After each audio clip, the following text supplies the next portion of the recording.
London की bakery में काम करने वाले सौरभ की हत्या जिस तरीके से की गई, उसको लेकर सोशल मीडिया पर नाराजगी देखने को मिल रही है।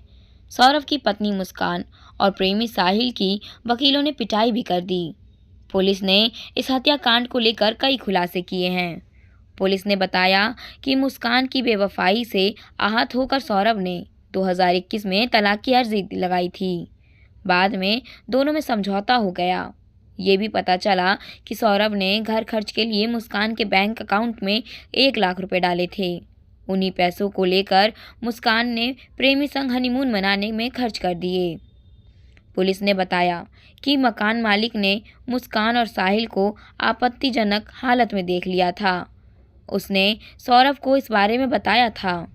पत्नी की बेवफाई के बारे में पता चलने पर सौरभ 2021 में इंडिया वापस लौटा। उसने समझाने की कोशिश की, मगर मुस्कान नहीं मानी। इसके बाद सौरभ ने कोर्ट में तलाक के लिए अर्जी डाल दी थी। बाद में दोनों में समझौता हुआ और एक बार फिर सौरभ मुस्कान के साथ रहने लगा। पत्नी की बेवफाई को भूलकर सौरभ एक बार फिर से गृहस्थी को समेटने की कोशिश में जुटा हुआ था, मगर शातिर मुस्कान के मन में कुछ और ही मंसूबे पाले हुए थे। मुस्कान के प्रेमी साहिल की मां की मौत हो चुकी थी। साजिश के तहत मुस्कान ने साहिल की मरी हुई मां के नाम से स्नैपचैट पर आईडी बनाई। इसके बाद वह साहिल से उसकी मरी हुई मां बनकर चैटिंग करने लगी। इस चैटिंग में मुस्कान खुद तो साहिल की मां बताकर दावा करती थी कि उसके ही हाथों से मुस्कान के पति सौरभ का वध होना लिखा है। सौरभ की हत्या के बाद मुस्कान साहिल से शादी करेगी और दोनों का जीवन हंसी खुशी गुजरेगा, जिस पर साहिल भी सौरभ के कत्ल के लिए तैयार हो गया था। मरीज बनकर डॉक्टर से लिखवाई थी बेहोशी की दवाई। सौरभ के मेरठ वापस लौटने से पहले मुस्कान और साहिल कत्ल की पूरी प्लानिंग कर चुके थे। इसके तहत मुस्कान एक डॉक्टर के पास गई और खुद को एंजाइटी का मरीज बताते हुए उसने बेहोशी की दवा लिखवाई। खैर, नगर से बेहोशी की दवा खरीदकर मुस्कान ने अपने पास रख ली थी। पासपोर्ट रिचुअल करवाने आया था, बदले में मिली मौत। पत्नी के मंसूबों से अनजान सौरभ अपनी बेटी का जन्मदिन मनाने और अपना पासपोर्ट रिचुअल कराने के लिए 4 मार्च को मेरठ आया। सौरभ अक्सर अपना खाना अपने माँ बाप के घर से बनवा कर लाता था।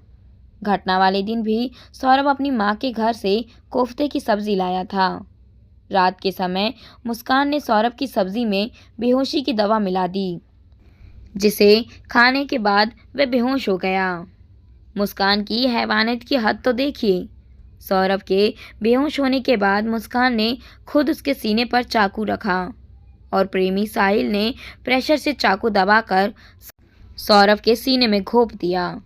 सौरभ को चाकू से 3 बार करके मौत के घाट उतारा गया।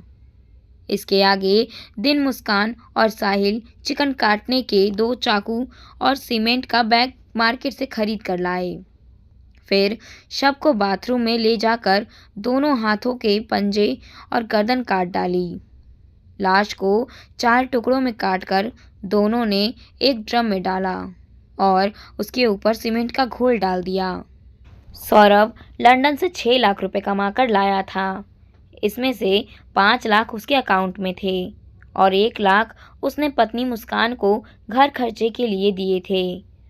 पति की हत्या के बाद मुस्कान इन्हीं पैसों से साहिल के साथ शिमला, मनाली और कसौल घूम कर आई।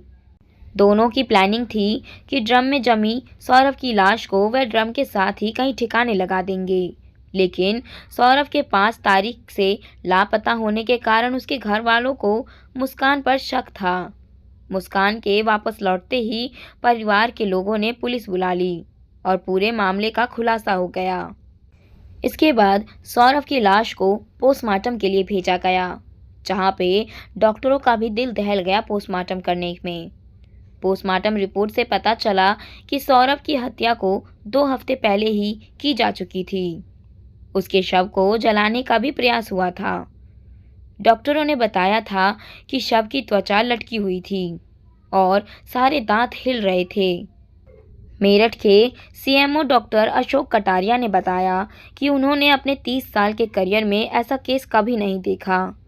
पोस्टमार्टम करने वाली टीम ने बताया कि मेरठ मेडिकल कॉलेज की मोर्चरी में हर साल करीब 1500 से 800 शवों का पोस्टमार्टम होता है।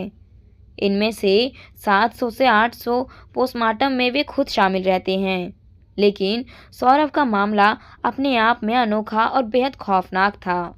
शुरू में ये सामान्य मामला लग रहा था, लेकिन जब शव को देखा गया तो सब सन्न रह गए।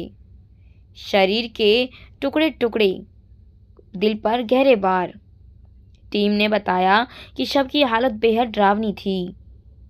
सौरभ की गर्दन धड़ से अलग कर दी गई थी, दोनों हाथ कलाइयों से कटे हुए थे और शरीर का बाकी हिस्सा भी अलग पड़ा हुआ था। यही नहीं, शरीर को छोटे करने के लिए उसके पैर पीछे की ओर मोड़ दिए गए थे, जो कठोर हो चुके थे और उन्हें सीधा करना नामुमकिन था।